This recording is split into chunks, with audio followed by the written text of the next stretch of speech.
And Okay, awesome. We had an opportunity, and so we are live streaming now on Facebook. We had the opportunity to meet with you and your competitor to hear both of your thinking. I must admit that at the time I was impressed with both of you and the approach that you were looking to bring, as well as the commitment that you made. And so I think that on my end, I dropped the ball in keeping the lines of communication open with your office. We agreed that we would have ongoing conversations. So, what they say, better late than never. This evening, we want to look at a few things. I understand that you have a slide presentation that you're going to go through with us. We're going to start there. Then we also want to have a conversation around the type of things that you traditionally audit. And then we have community members who have questions about how do we get information? How do we get information from your office? How do we get information from other government offices? What is the process so that we can develop plans and strategies so that we can hold the city accountable? So you do have screen sharing capabilities, and I'll just turn it over to you again. Thank you so much for being here with us. Thank you. I'm going to have to turn over the screen sharing to Rocio Arnaz. Okay. I don't know if someone can do that for me. What I'm going to do is I'm going to bring Ms. Ronez up I'm going to promote her to panelist. Once she accepts being a panelist, she will have the capability of sharing her screen. Terrific. Thank you very much. And Rocio is Ms. Arnez, am I correct? Correct. All Yes. right, thank you, Ms. Arnez.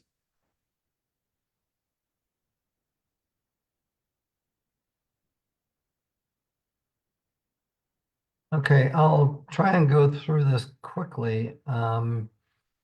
We could go to the next slide, Rocio.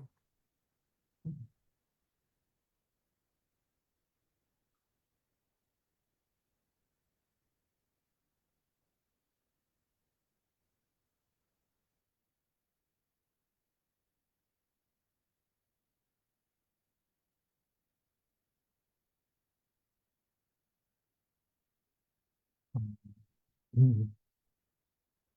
There we go. I think all of you know these are the offices that are elected by the citizens of Denver, the auditor, the mayor, the clerk and recorder, and the council. I guess the one point I would make about this is that we're all on the same cycle, meaning that, the council terms are not staggered in any way. So in 2.5 years, these positions will all be up for reelection. Next slide, please. What does the auditor do? When I first ran for this office in 2015, I had a lot of people in community meetings like this say, I don't know what the auditor does in the first place, so how do I know that you're going to do what you say you're going to do? And I thought, well, if I get elected, I'm going back out to the community to tell them what it is that we're doing, how it is we go about things. And I think we're doing even more. I certainly think I'm doing what I promised initially, but I think we're doing a lot more. We do internal auditing. That's where we audit the various departments and agencies of city government. We enforce certain labor laws, and we try to, educate the employers about those labor laws. And as equally as important, the people that work in the office. Sometimes you can have people that work in payroll that just are not familiar with some of Denver's labor laws, and they can get out of compliance fast just by not knowing the laws. There's an independent audit committee. We generally meet the third Thursday of every month at 9 a.m. It's on Channel 8, so I would invite you to join us next Thursday. Next slide, please.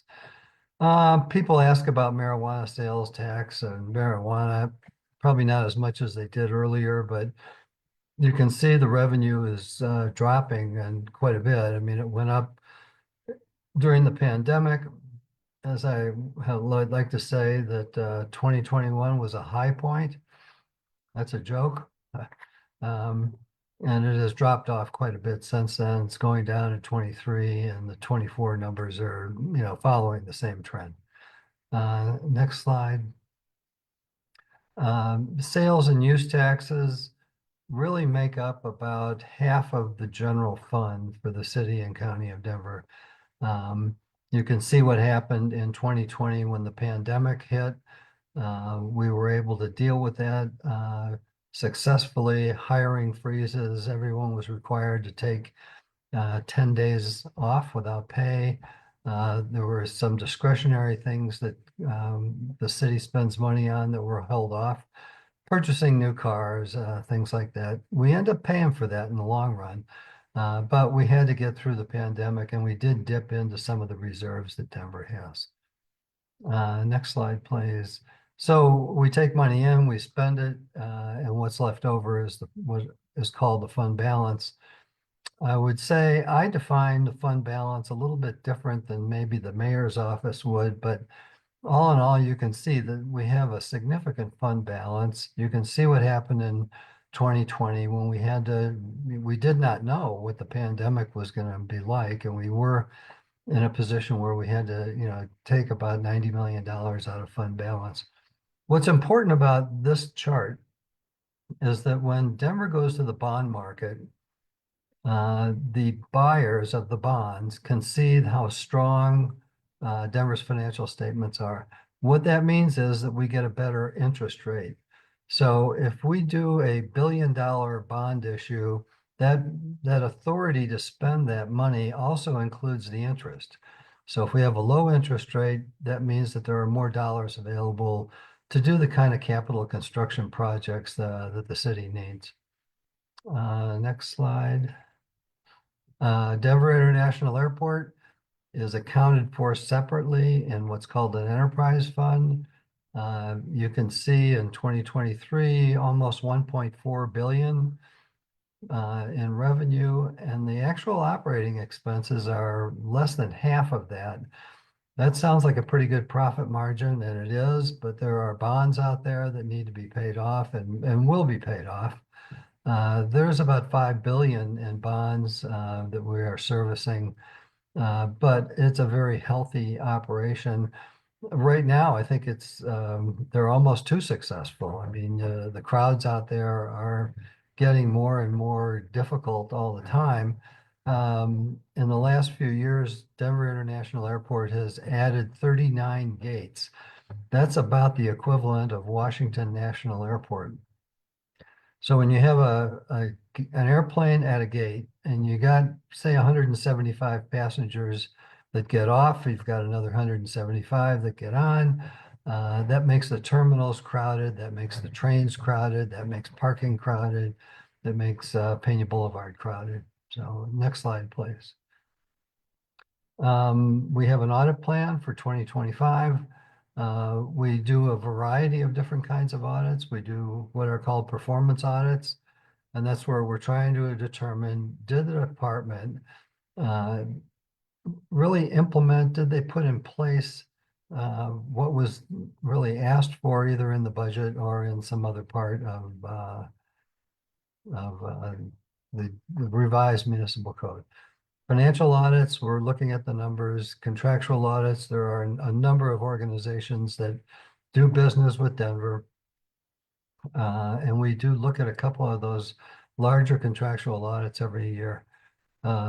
Information technology is more and more a part of all of our lives, personally and professionally. And we're trying to make sure that Denver's information technology systems are up and running and servicing the people of the city and county of Denver. That means, doing things like cybersecurity, where we almost attack the city's systems. Attack is probably a strong word, but it's important that the city's firewall is intact. We don't publish those reports for the public because that would be like telling the hackers really where to take a look. We do data analytics where we're really looking for the needle in the haystack. We can sort through hundreds of thousands of transactions electronically and come up with the transactions that really are a little higher risk for Denver. Next slide, please. How do we decide what we're going to audit? Certainly dollars spent in a program are important. Impact on the public is important. Does it touch the public? Like the airport touches so many people. In fact, the airport was really built to accommodate 50 million passengers in a year. I think we're going to hit 80 million this year. So you can imagine there's quite a bit of stress on the infrastructure there. We get input from community members, groups like this. I have been to over 300 neighborhood organization meetings like this, and we get input, and we do conduct audit based on community member input. I do want to say I'm not going to conduct an audit because someone sends me an email or makes a suggestion, but when we hear things around town that seem to be common, I mean, we're going to look at adding some resources there. We see what's going on in other governments. Other governments have similar risks that Denver does. And Denver today, you all know this, but we're doing a lot of building, whether it's the airport, whether it's the National Western Center, the 16th Street Mall. There's a lot of capital projects being constructed today. Next slide. Before you go on to the next slide, can we go Yes, sir. back 2 slides to Sure. one more? No, it's the next one after that, I believe. No, right. You just skipped over it again. Go forward. There we are. Is that it? Yes, the audit is required by Denver Charter to publish an audit plan for the year ahead, discuss risk. Now, I understand that you said that there's a lot of that information that you don't publish because, like you said, it would basically tell the hackers exactly where to look and how to get in through the back door. Right. But I imagine there is information in this report that would be relevant to citizens of Denver around. That'd be relevant. Let me make sure I got my camera on. Sorry about that. That would be relevant to citizens of Denver. Is there a way that a secondary report, a redacted secondary report, could be put out that helps to give insight into these various areas, but does not give away the secret sauce? All of our reports are on our website, with the exception of the cybersecurity ones where we think it would be a risk to the city to publish that kind of information. So everything else is available on if you go to denvergov.org, right in the middle of the page, there's a search bar and just put in auditor. It'll take you to, the auditor's office, and you can see all the reports. Those reports go back maybe 15, 18 years at least. Is that what you're looking for? So if I'm hearing you correctly, the performance, financial, contractual information, the only ones then that are not would be information technology and data analytics. The information technology, the cybersecurity ones. Cybersecurity, in my mind, is a subset of information technology. So there are some information technology reports that you will see there, but the cyber ones, it would put the city at risk. I understand. Okay, that you answered my question. Thank you so much, sir. All right. If we could go ahead a couple, in 25, I mean, we're certainly looking, at some of the mayor's projects, all in Mile High, the housing. I know he was dealt a setback with the sales tax that did not pass. Artificial intelligence is something that we'll be looking at in 2025. I don't know if you're aware, but if you use some of the artificial intelligence programs that are readily available, like ChatGPT is a more common one, and you put data in there, then ChatGPT then owns that data. So what we don't want to see is departments in the city populating something like ChatGPT. I don't want to give them a bad name because I think they provide a good service. But we don't want to see confidential information get put out in the public domain. And you can imagine Denver has a lot of confidential information. You know, it could be child welfare cases, it could be foster care, it could be in the police department. We've just got loads of confidential data that we want to make sure is protected. You know, the citizens are protected. Next slide. We're looking at the city's budget process. There's been some concern from you know, the heads of departments about how the budget actually gets put together. Looking at certifying how disadvantaged business, how they get that certification, how it gets renewed for people of color, women, other disadvantaged members of our community. Next slide. So, I mean, some of the reports that we've completed more recently, I mean, we looked at the Museum of Nature and Science. We've looked at residential permitting, affordable housing, police department operations, the Great Hall construction. If you don't know what the Great Hall is, that's the tented area at the airport, which has been under construction for a long time. We look at the concessions at the airport. The airport, that $1 billion+ that they generate every year, it generally comes from three areas. One is parking, two are the concessions. There's about 180 different concessions on the three terminals out there, and then the landing fees from the airlines.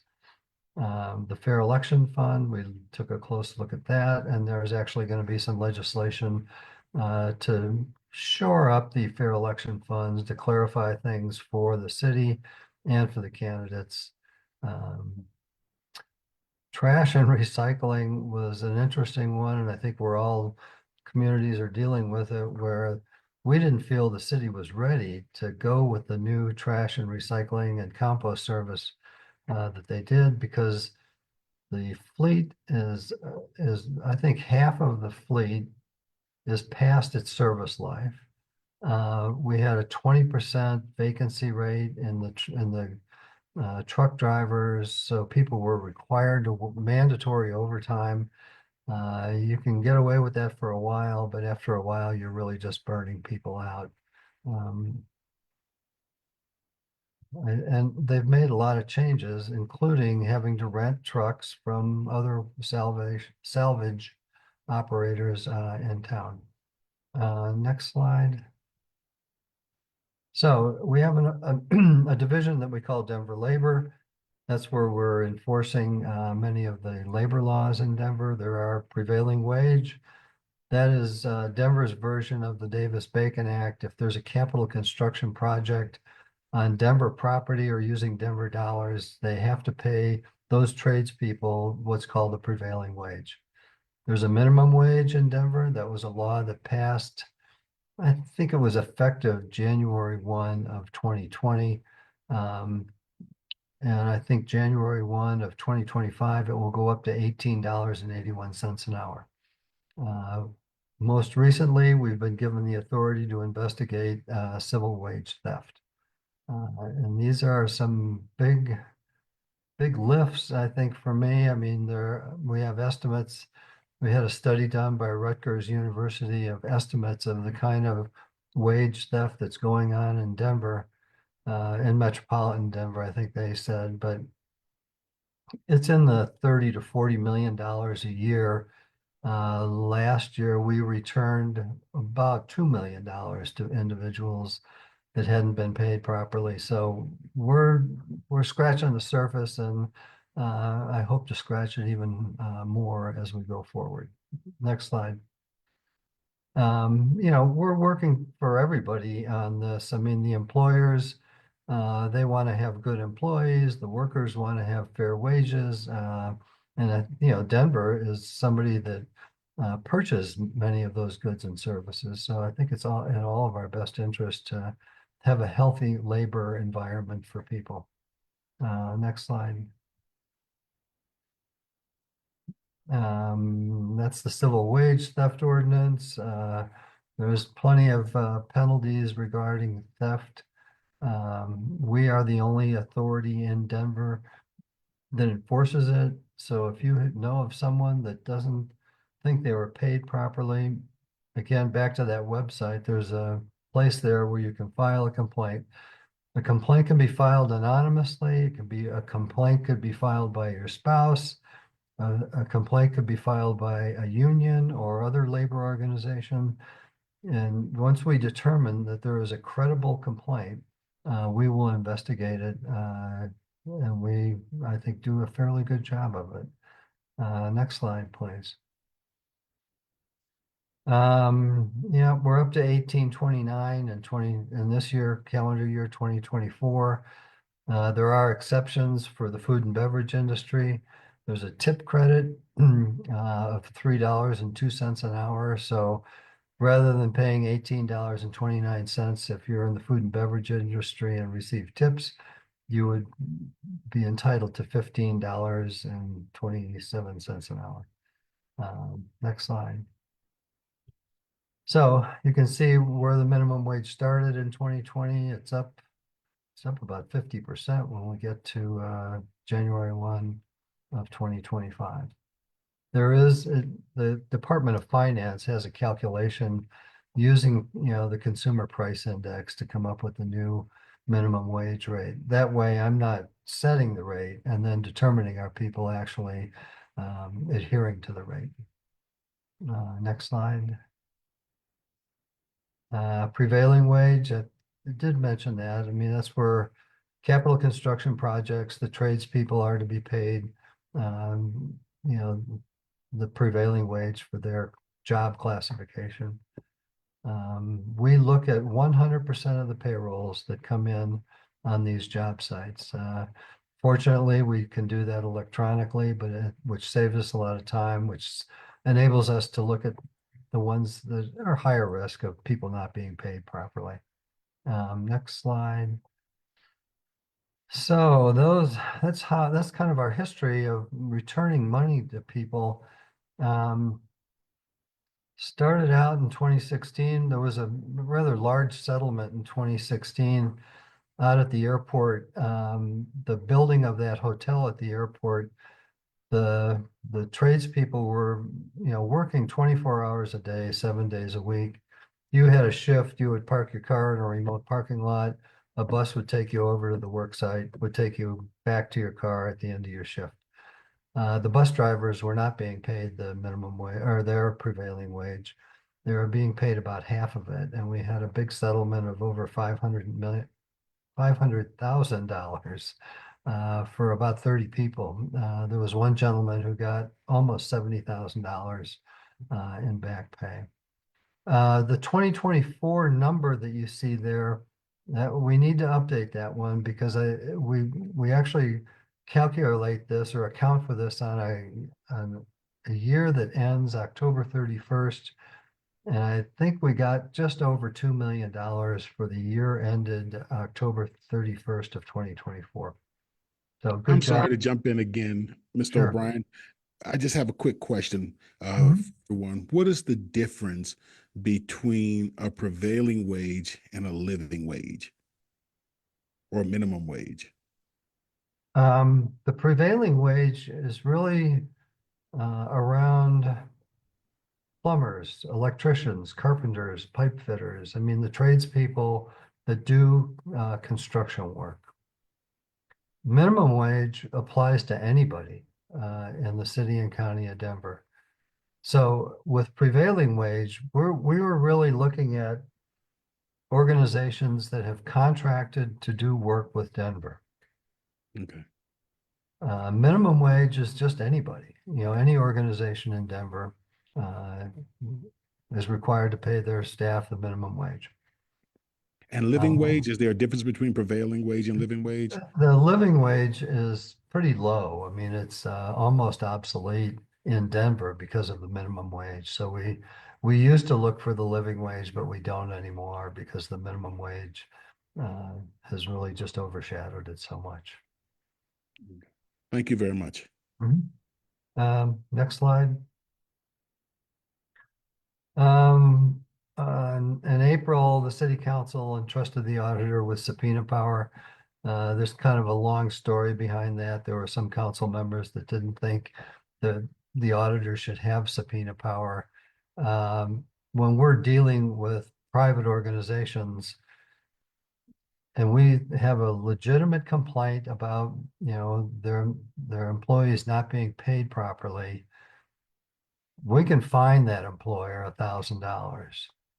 We can't force them to give us the records. If we don't have the records, we're limited in how we can investigate the complaint. As of April 20th, and the mayor did sign this one, we now have subpoena power, so we can go to court and command that they produce those payroll records. And that was a big win for me and for labor. So it'll be a faster resolution and get money paid to the people that earned it. And we don't want to, further burden business by, the other alternative actually would be to go to court and to sue an organization. And that's a lengthy process. It's a very expensive process. It's expensive for the employer. It's expensive for the city. And the person that gets left out is the employee who wasn't paid properly. So, next slide, please. So if you're owed money, there's a website there or an address right there. You can put your name in and it will determine if you know somebody that doesn't think they've been paid right. It has to be in Denver. It has to be a Denver employer. There's the gentleman that made almost $70,000. If you've ever had the chance to hand out checks to people that didn't know they were going to get them, I would say take advantage of it. We had people that we called up and said, we have a check for you for $32,000, and one guy would just hang up because he thought we were probably trying to scam him. And eventually we got his wife to come down and we were able to give him a check that, is life-changing for many people. Next slide, please. Educating the employers is important. And like I said earlier, as long as you can have turnover in the payroll office of any organization. And if those new people don't know what the laws are and how to comply with the law, they can get out of compliance pretty fast. So we're trying to, make sure that we can educate people in a timely manner so that they don't get out of compliance and so that people get paid what they're entitled to by law. Next slide.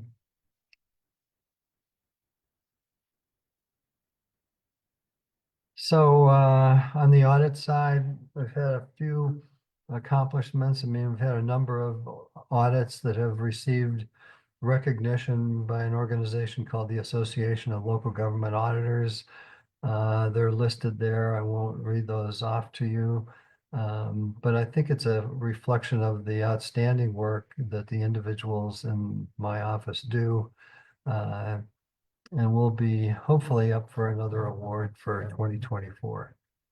The auditor has to comply with what are called generally accepted government audit standards. That might sound like I'm getting too far into the weeds, but what it provides you as a citizen is that we're adhering to standards.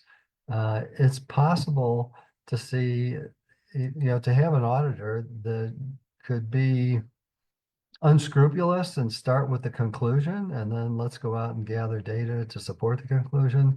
That's exactly the wrong way to go about conducting an audit. Next slide. On the audit side, I mean, we have CPAs. When I was elected in 2015, I was the only CPA in the auditor's office. I think today we have about 15.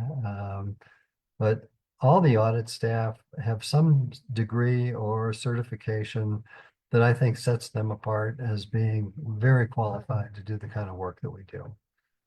And on the labor side, I think we've got a half a dozen attorneys, which is important. I mean, labor law is complicated, and it's important to have that skill set as we go into some of these organizations that don't want to pay their employees properly. And, we have to be able to put up a good case for ourselves. Next slide.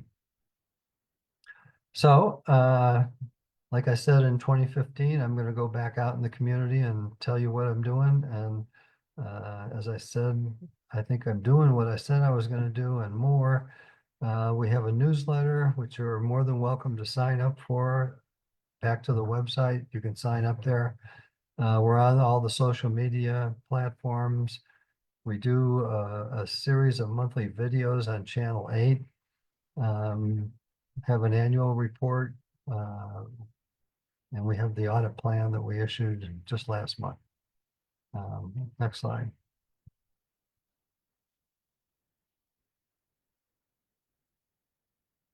So, we do get out in the community. We're at the St. Patrick's Day Parade. We're at Cinco de Mayo. Uh, we're at Martin Luther King Day, Pride Fest, 4th of July Parade. Veterans Day, unfortunately, got washed out with that snow that we had, but we do get out in the community, and it's fun to meet with some of the people that we work for. Next slide.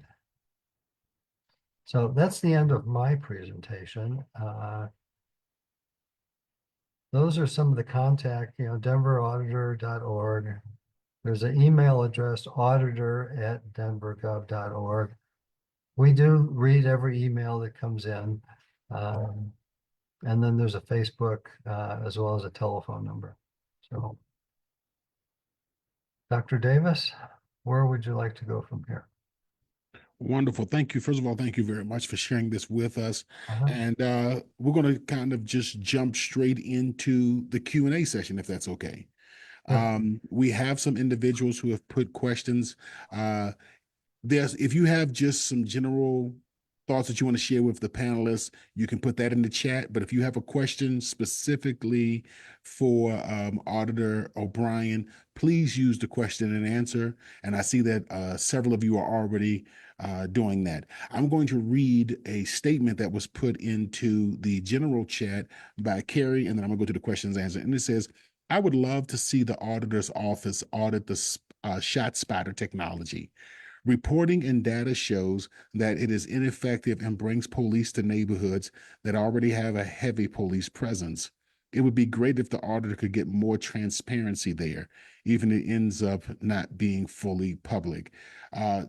To what extent has the auditor looked at the shot spotter, and what are there any reports that we can access? I have not looked at the shot spotter technology to date, and that's input that I will take away from this meeting as to something that we could look at in the future. And you already know, I remember you were saying a moment ago about kind of like what's buzzing around the city. Right. In certain pockets of the city, that's a very, excuse me, sorry, that's a very concerning conversation, uh, Uh-huh. especially in neighborhoods that are already heavily policed. And are the shot spotters being used as a way of increasing police monitoring and increasing policing presence? So I would love that. And that kind of leads to my next question. And then I'm going to go, I promise you, everyone who's been putting stuff in there, I'm going to elevate your questions.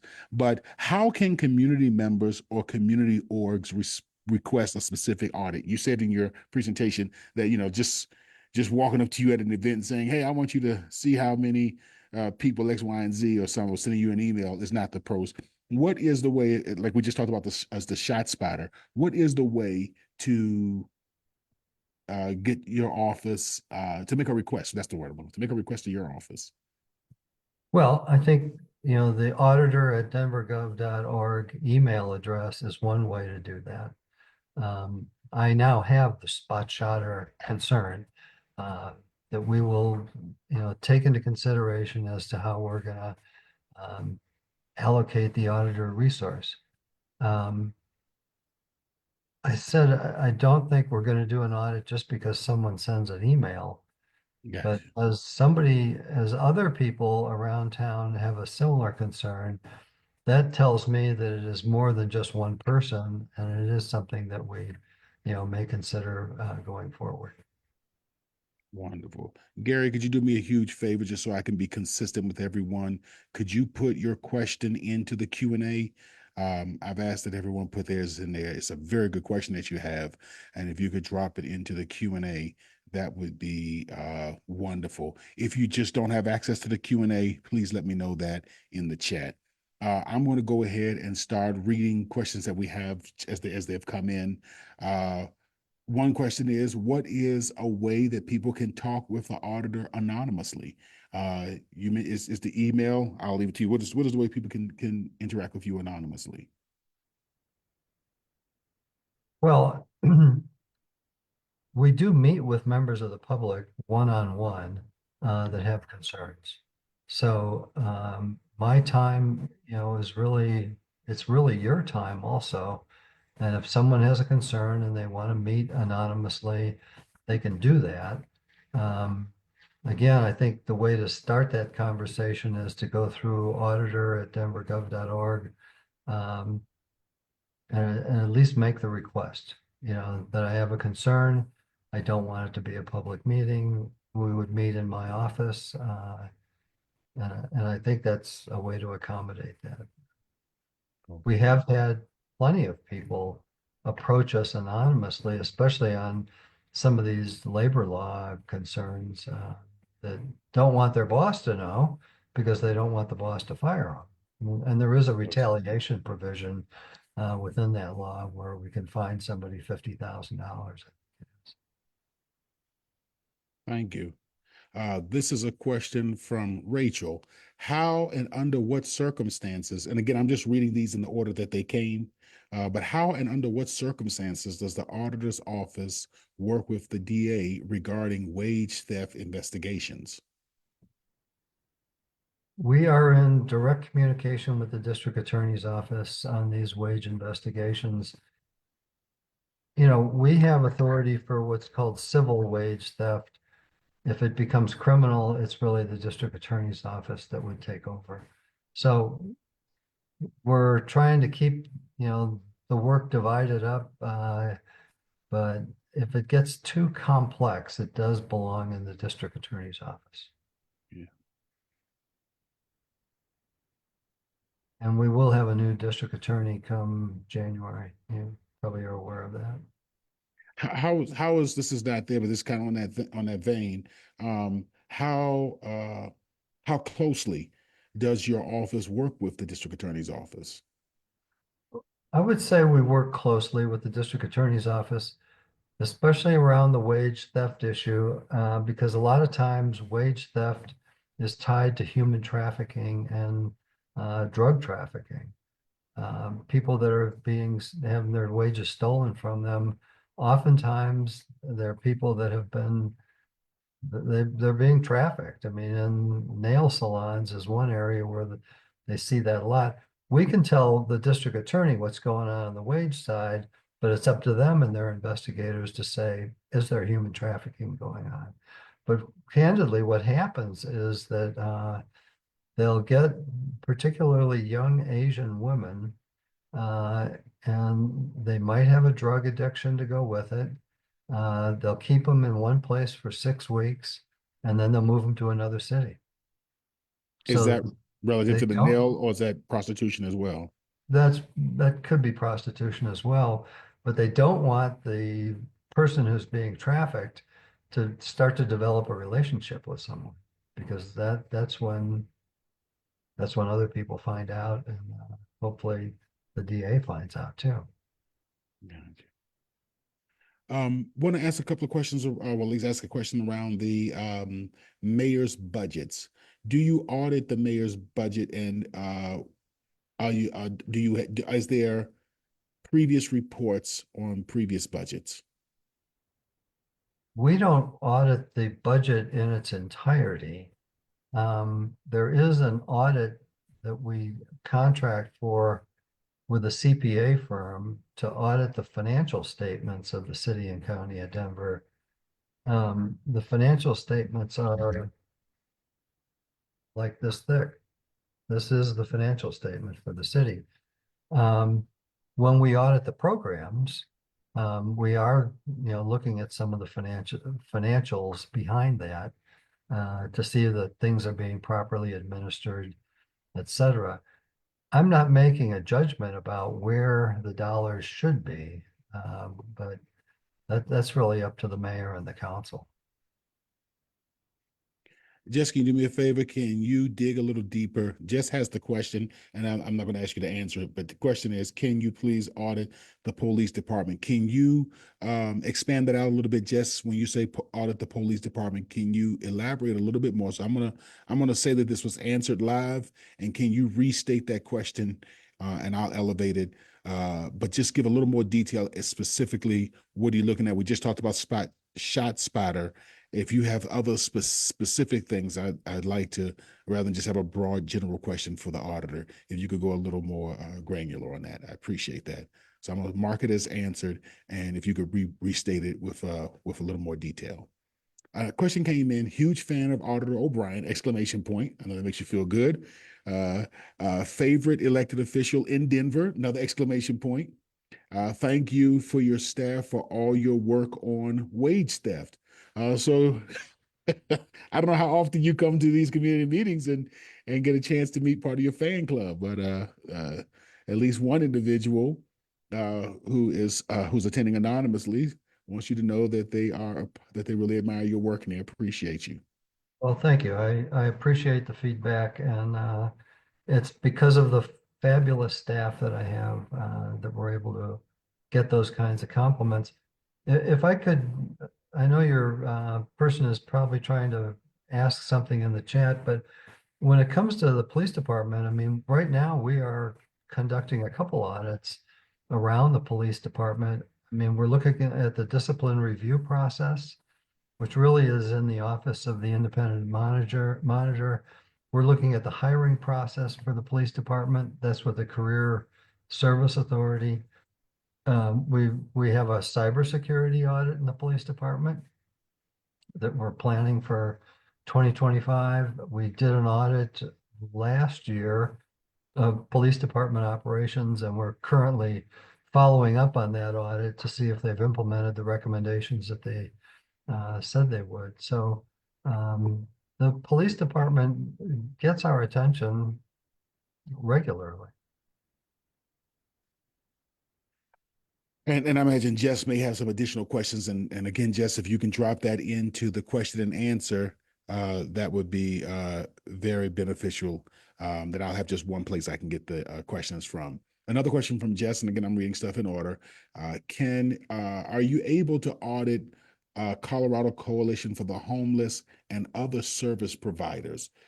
So I'm imagining that he's referring to service providers that work in some capacity with the city, receive city fundings. How does that look? How does that work? Yes, we can audit the Colorado Coalition for the Homeless. They are a service provider for the city and county of Denver. Denver has a contract with organizations like that coalition. We have contracts with some of the shelters, the St. Francis Center, the Rescue Mission, et cetera. In every contract, there is an audit clause, that gives the auditor the authority to audit, certainly relative to the contract. I mean, I couldn't exercise that and go too far outside the contract itself. But yes, we have authority to audit service providers to Denver, and we do audit service providers to the city and county of Denver. And I think because there's a couple of questions that's coming in around that, such as can you audit the office set, formerly street enforcement team, now referred to as street engagement team. And I think that there's a concern that has been raised in several of our meetings about the service providers for our unhoused neighbors and how effective they are at providing those services. So I think this is kind of what it's getting at. And are there currently any audits that we can reference that has looked at how services are being provided?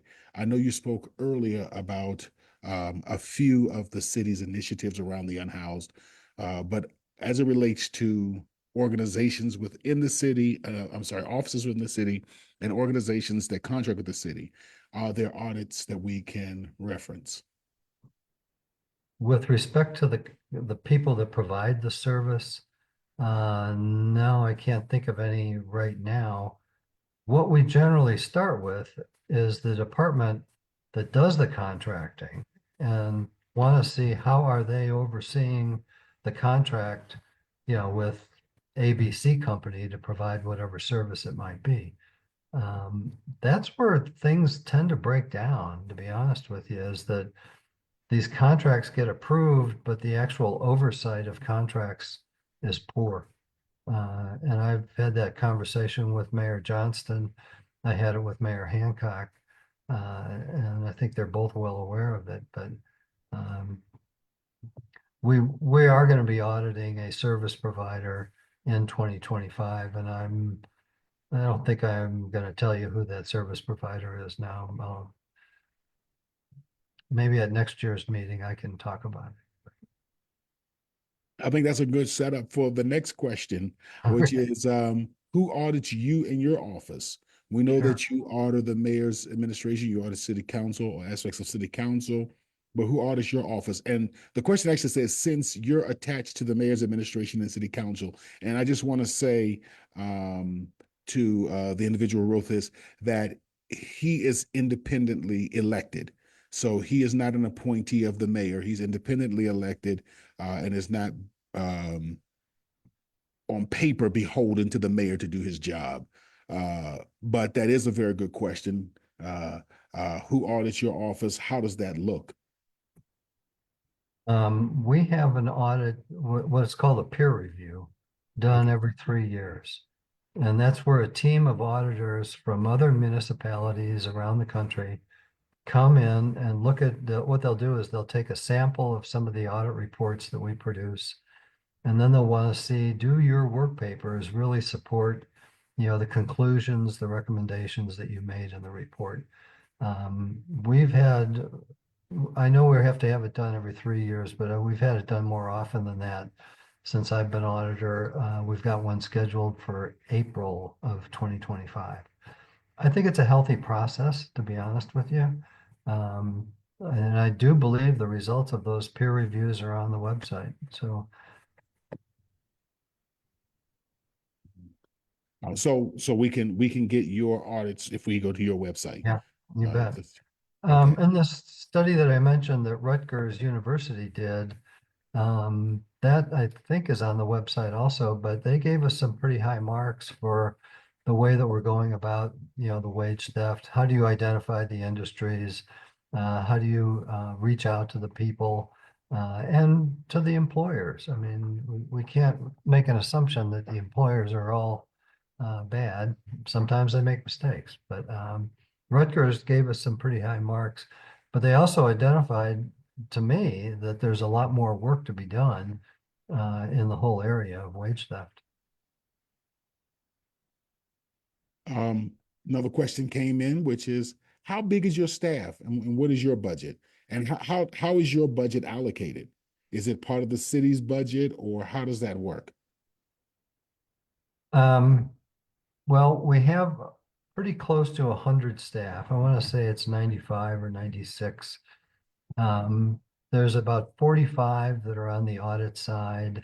I've got a communications team and then there's, certainly Denver labor. And then there are people like myself that are in the executive management. The dollar amount is about $15 million. That's almost all salary. There is one big contract with a firm to conduct the audit of the city's financial statements. That's a sizable contract. What was the rest of the question? How big is your staff? About 100, just under 100. Okay. And where does and how is your budget allocated? How do Oh, they yeah. how is that determined? Okay, well, the city charter says that the council shall appropriate funds necessary for the auditor to do the job. And I don't know who's in a better position to say what that dollar amount would be than the auditor. So if you wanted, on the other side of it, if you really wanted to control what the auditor was doing, if you didn't like what the auditor was doing, you cut the budget. And that doesn't happen. I mean, under Mayor Hancock, we had a very good relationship when we needed more money. And we did need more money on the Denver labor side of things because we were giving more assignments like wage theft and, minimum wage and things like that.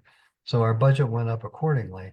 On the audit side, we've really stayed about the same since, I would say, 2017, a couple of years after I took over.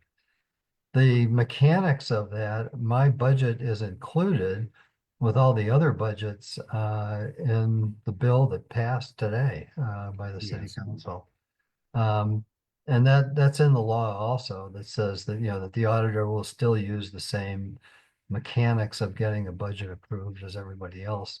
That to me makes sense. There doesn't have to be a separate bill for the auditor. There doesn't have to be a separate bill for the clerk, a separate bill for the courts, et cetera, and the district attorney included. Um, can you talk more about the retaliation provision? Does that include members of the public? And this is again from an anonymous attendee. Can you talk more about the retaliation provision? Does that include members of the public and their bosses, as you mentioned, and city employees? How are whistleblowers protected in the city? And let me make it a little deeper. How does your office ensure that whistleblowers are protected, as well as how they're protected in the city? There is a state whistleblower law. I don't believe there's a whistleblower law in the city and county of Denver for people that work in the city and county of Denver. There is a hotline for employees to call. It's really a fraud hotline. If they're experiencing, aware of fraud, they can call that hotline. And there's a committee that my office is on there, the controller's office is on there, and the city attorney's office is on that committee that reviews those kinds of complaints. The retaliation, that would be, I file a complaint that says I'm not being paid properly. The employer doesn't like it and fires me. That's where the retaliation would come in, and would be in a position to levy some pretty heavy fines against the employer. But we do keep all the information as confidential as we can. I mean, I actually think we're pretty good at keeping confidential information confidential because we're accessing confidential information every day in the city. But when someone makes a complaint, I mean, if in the investigation of that complaint, the conversation will lead to, do you feel that you're going to lose your job because you've made this complaint? And we want to protect people like that. Um, we have additional questions. We're going to continue going through the questions. Mhm. Uh, can you talk more about? Oh, I'm sorry. I just answered that question to me. That was just a question I asked. Sorry. Are you auditing the mayor's new neighbors' money and budget separate from unhoused and DPS funding? Set the unhoused sweep budget and arrest and release data.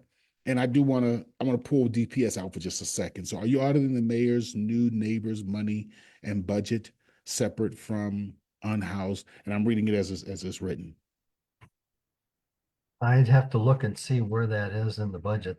That's actually a new term for me.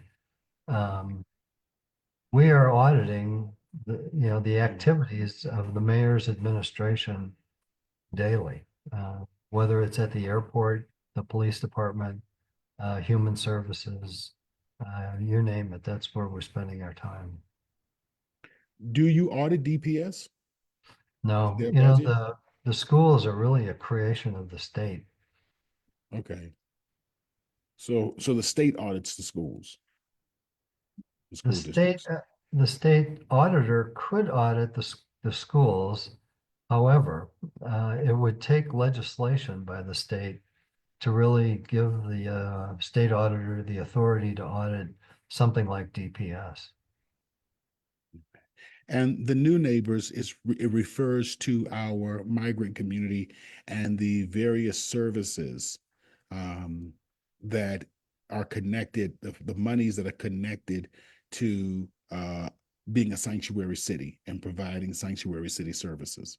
Yeah, we have an audit coming out next week on the shelters. And it includes those kinds of dollars. Um, Now, beyond the shelters, because there are other resources that are being used for our unhoused neighbors that I'm not unhoused, I'm sorry, our migrant community neighbors that are not tied to the shelters.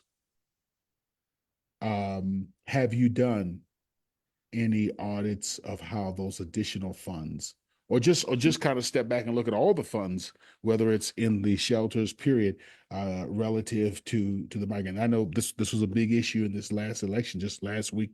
This time last week, we were all glued to the TV trying to figure out what was going to happen, because this was a big question in that election. How are cities, sanctuary cities like ours, managing and distributing those funds? Yeah, we do not have an audit of the services provided to the migrant, only to the extent that they're provided to all the community. So, um, but nothing specific to the migrant community. Okay.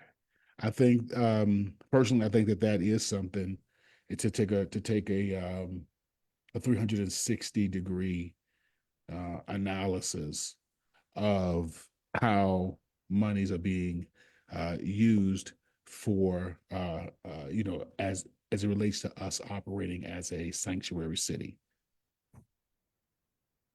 Okay. And let me give you, I haven't given a lot of background on some of these questions. One of the things that I find challenging about the way that we have been as a country managing the migrant crisis is that it has been designed to pit poor communities here in America against poor people coming into America. And that's going to happen when you don't have a strategic plan.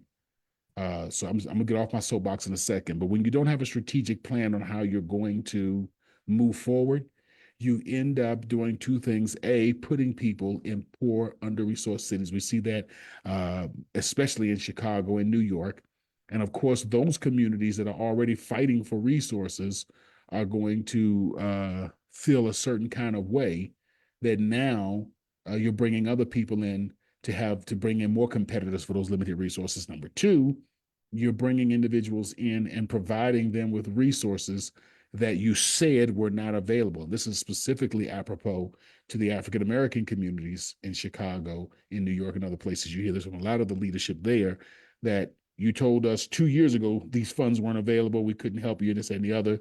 Now you're bringing people into our communities, and you have these resources to provide them additional food vouchers or food stamps and money and housing and all those other things. So I think that it is incumbent upon cities that are sanctuary cities to be extremely transparent around how the migrant crisis is being handled. It may be a mute subject come January 20th. I don't know. But whether it is or not, I think it's incumbent upon us as communities, as cities and municipalities, to be very transparent so that we minimize the conflict that will naturally result from under-resourced people fighting for scarce resources. And we can talk about how noble we ought to be, but the reality is when you're hungry, when you're poor, when you're destitute, it's very difficult to be magnanimous and generous and kind when you're watching your own children struggle for very, very limited resources. So I'm off my soapbox now. The next, if you want to respond to that, or if you just want to let that settle wherever it settles. I would like to respond to it. I mean, Yes. I think part of our mission in my office is to provide transparency to the community about how these programs are working. Now, when it comes to the finances, I have trouble getting some of the information so that I can provide it to you in a coherent way. And what I mean by that is, and when it came, we did an audit of the encampments, the homeless encampments. There's more than one department that's involved in those encampments and involved in the sweeps of those encampments. And to get them all to account for things in a similar way uh, is like herding cats. And it's not my job to herd the cats. It's really the mayor's job to herd the cats. So I'm trying to, help transparency, help more information be transparent to more people like yourself in the work that we do. As part of our mission statement.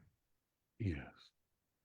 We got and one of the reasons why these conversations are so important, Mr. O'Brien, is because unfortunately, governments are not always as transparent. And Right. whenever you're operating, again, in an environment of scarcity. Now, we our nation is not a nation of scarcity. It is a nation that has been organized around scarcity to ensure that there is a segment of our population that continues to live in scarcity. With that being said, and with that being the reality, it is incumbent upon governments. Again, back on my soapbox, I'll step off very quickly, I promise. But it is incumbent upon governments to be as transparent as possible. You have two options: either be transparent or, take all the money that we as a nation have and distribute it so that everybody's wealthy. If you're not going to do that, you refuse to do that, then the next thing is to be as transparent around how you are distributing resources, because we're redistributing wealth. That's what taxes is about. That's Uh, right. you're redistributing wealth. So the question is not whether or not we as a nation are going to redistribute wealth. The question is how we're going to redistribute wealth and to whom we're going to redistribute it. And if we're not transparent around that, then that gives birth to conspiracy theories. It gives birth to fear, additional fear. It gives birth to distrust, skepticism, lack of engagement in the political process. All these things come about as a result of a lack of transparency. So again, I appreciate you coming and being with us this evening. Have a few more questions that have come in. Um, are you auditing specific people in government? Or is it just offices? And this person lists people such as Paul Lopez, Mayor Mike Johnston, Fisher, etc. Or do you limit your audits to departments and budgets? Yeah, it's limited to the departments and the offices and the agencies. And actually, I think that's the direction that's been given to the auditor in the city charter, which the voters approved. So, no, we don't audit individuals per se. How does your office address cronyism? This is another question that's coming. How does your office address cronyism? Not in your office, but within the city.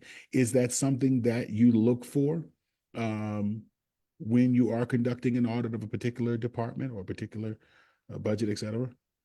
When we start an audit, we spend a significant amount of time doing what we call planning, deciding what we're going to audit. But one of the questions that we do ask about a given agency or department is what are their policies on diversity, inclusion, and equity? And I think that does get to your question about cronyism. Do we see it? I don't, not, not really. I've heard stories about, years ago, but I don't think we see that at all today.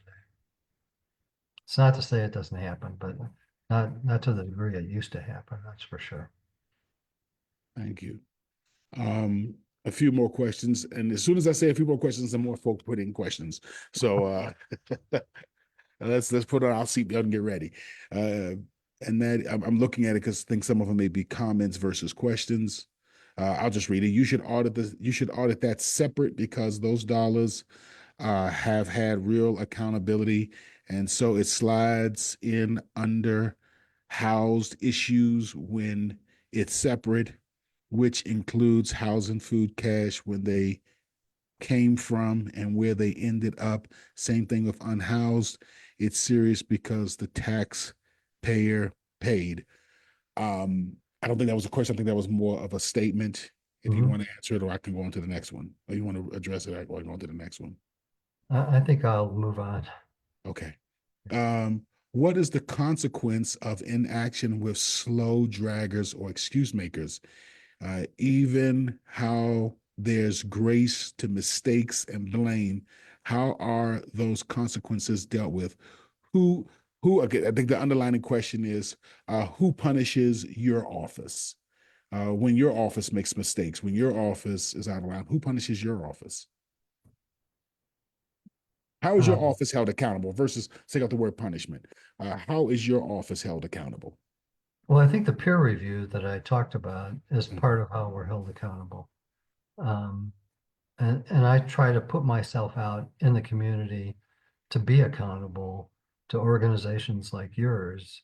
I believe in accountability. I've been doing this the better part of my life, and transparency is an important part of that. Is there someone that can punish me?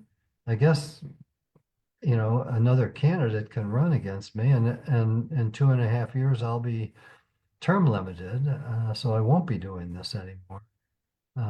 But I don't have anyone that punishes me.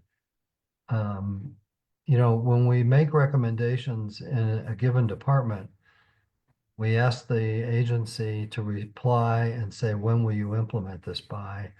And then we follow up to see that they actually do implement the recommendation that they agreed to.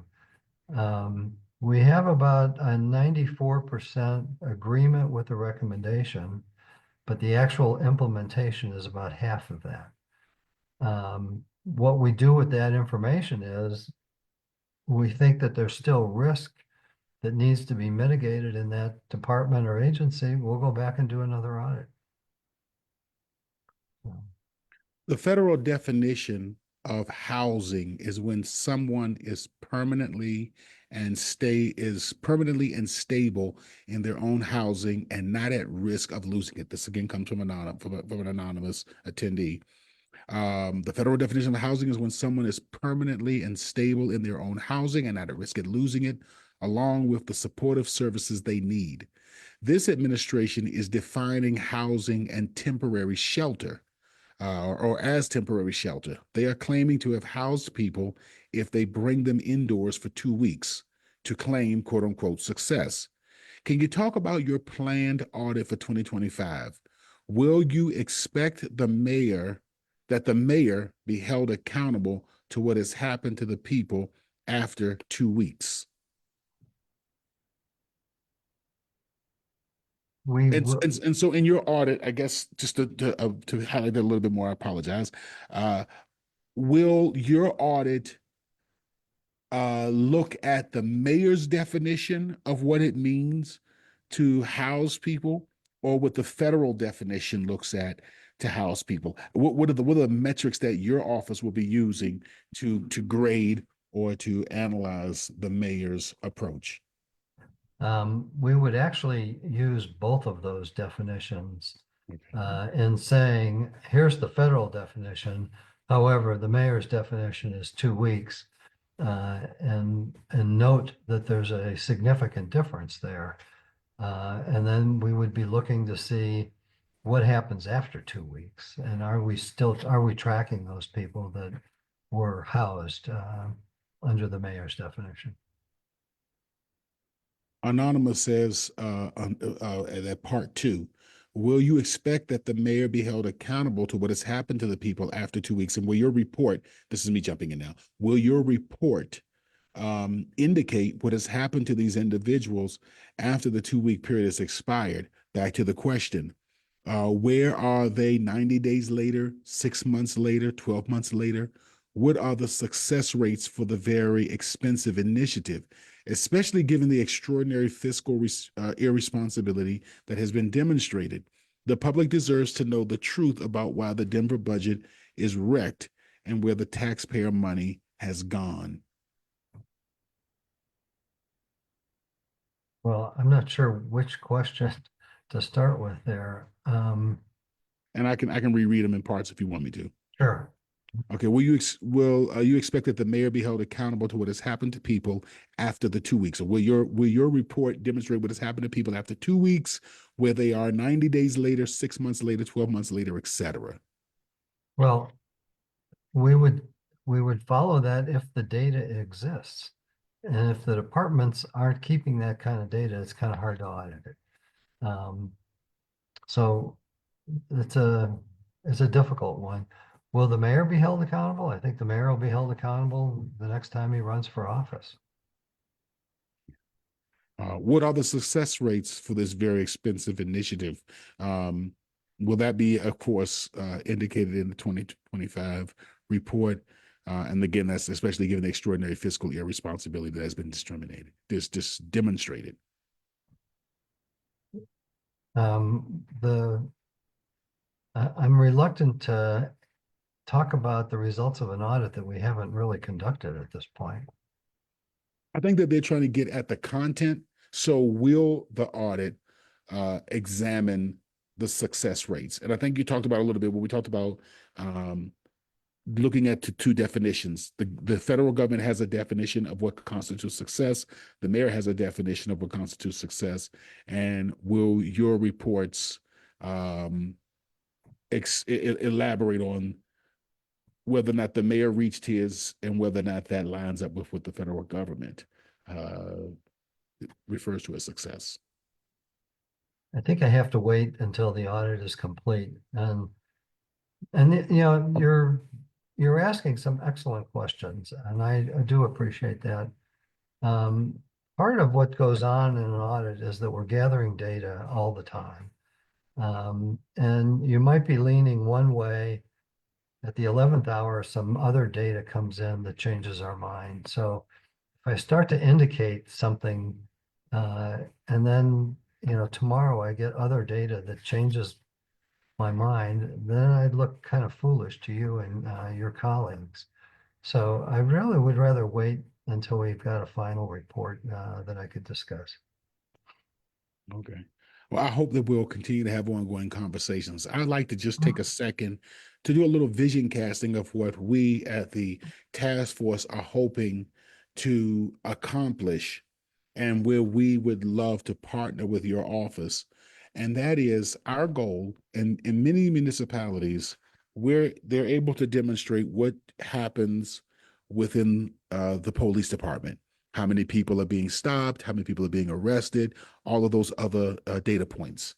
Then we also have data points around the district attorney's office where we are able to identify who the district attorney is prosecuting, how many plea deals, the ethnic background and racial background of and breakdown of those individuals. And then we're also able to look at the courts and judges and kind of see, what are the amount of sentences that are being given for various offenses, what are the races of the people who are receiving these various offenses, etc. What we don't have is a comprehensive picture that documents what it looks like for someone here in the city of Denver throughout the entire process. So, what does it look like hypothetically for a Black man who is pulled over by the police and is arrested for possession with intent to distribute? How is that handled? How is that typically handled in the DA's office? And then how is that typically adjudicated within the courts? So we have bits of the puzzle. We have all the pieces of the puzzle kind of laying around on the table, but we haven't put them together yet. We looked at the state of Washington, and they have done an extraordinarily comprehensive, but it's only around judges, where they're able to tell you every single ruling of the judges relative to how people are sentenced and what the charges are, the race of the individual, age, race, and those type, and gender, and all those type of things, and gives you a clear picture of what judges are under sentencing certain ethnicities and over sentencing others, etc. But we'd like to be able to do that not just with judges, but with the entire judicial process or the criminal system process. And the challenge that we ran into with just trying to complete part of that is getting information. Right. With the DA's office, we ran into multiple roadblocks. With Denver Police Department, we ran into multiple roadblocks. We haven't even started trying to look at the courts as of yet, but just in those two spots, we ran into multiple roadblocks, even roadblocks around data that has already been released, which is another challenge because a lot of the data that is released is data that is written in the language of someone who's a lawyer or someone who has, who's a criminologist. It's not accessible. The language is not accessible for the common person. And a lot of times the data is presented in a way that makes the various departments look most favorable, or in light that is most favorable to the various departments. So we are interested in getting the data so that we can A, get the truth of what's really going on, B, so that we can translate it into the language of the layman, which I'm a layman. I have no degree in criminal justice. I have, no background in criminology, etc. So, if I can understand it, just about anybody can understand it. So that is something, and we are very much interested in seeing how a partnership with your office could bring about some kind of results toward that end, where we could have a community facing dashboard that can show data from interaction with law enforcement. And with that, we can even go back to communities, interaction with law enforcement, process in the DA's office, adjudication in the courts. And so that is something that we are very interested in. I'm going to pause there because I'd be interested in hearing what your thinking is around that. Well, that's a big project. That's a Huge. very big project. Um, I mean, how you tie all that together is, I think, a little bit beyond the scope of what I'm charged with doing. You know, the auditor doesn't make policy. The auditor audits how the policy is actually implemented. I don't think we have a policy that begins to address the police department, the district attorney's office, the courts, the judges, in the way that you've done just described now. And how you tie all that data together. And getting the data, I mean, you can make Open Records Act requests and they have to comply with that unless there's something that under law would preclude them from giving you the data. It's having gone through this process for over a year, um, laws are made to be finessed. As my wife's from Jamaica, she often says, "The stricter the law, the wiser the citizens." And I changed it to say, "The stricter the law, the wickeder the citizens." But lawyers know how to get around these things. For instance, with the Cora request, it's $45 per hour uh, that we would have to pay to do a Cora request. Um, to get them to do the research and come up with the information. I understand why they did that, but it can be very restrictive to organizations that are not, looking into frivolous matters and trying to tie up these departments' time and budget. So it gets complicated. I'm just going to be honest with you. So Yeah. I'm just going to put a straight ask here. We need all of the assistance that we can get, however that looks. And I'm hoping that we can have ongoing conversations about how we can approach this. You're right. It is a massive project. A lot of money. It's going to take a lot of money. It's going to take a lot of manpower and a lot of people that are more academically astute than I am to pull something like this off. But we I would love to see how a partnership with your office could look in these next 2 years. Um, Sounds like you'll be riding into the sunset after 2 years from now. So, uh, and we don't know what tomorrow may bring. So, I'd love to discuss how a partnership with your office could look. I'd be happy to have that conversation. And I'm looking to see, are there any more questions for We the got, auditor? Yes. sorry, we did get one on Facebook. Oh, yes, please. And it is, will your office be auditing the rapid rehousing vouchers that are being issued for unhoused neighbors? That's not in our plan in 2025. So I don't have plans to be conducting that audit right now.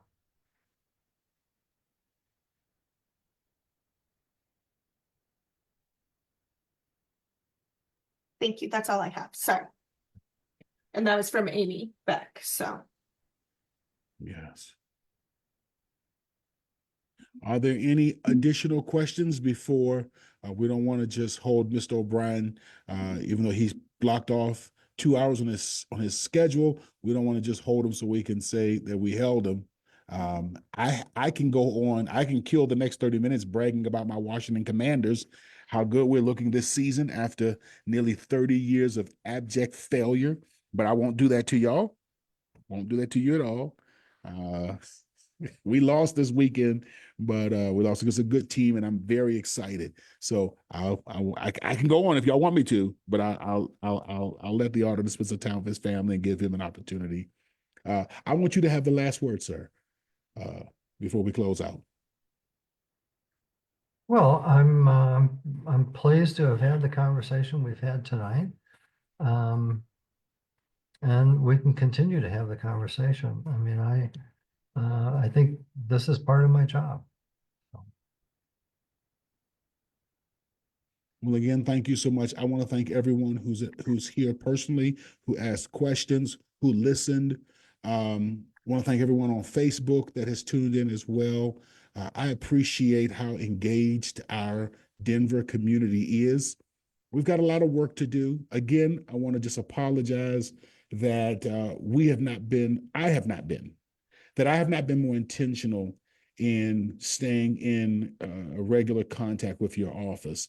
And I'm hoping that as we move forward, one, that I'll take the opportunity to read the reports that have already been presented, but then second of all, that we can continue to have conversations about what our community needs, what we're hoping, what we're looking for.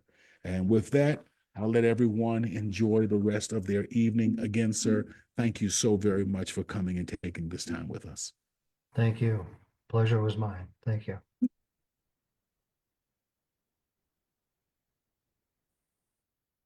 Have a good evening. Bye-bye.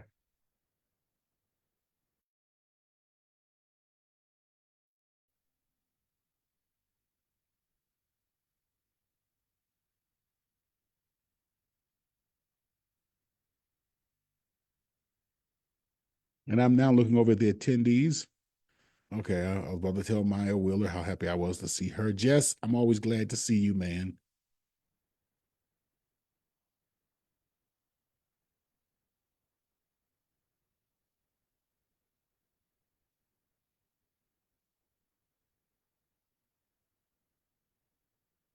And Christian, as usual. Oh, let's make sure we're no longer on Facebook. Did you stop the Facebook?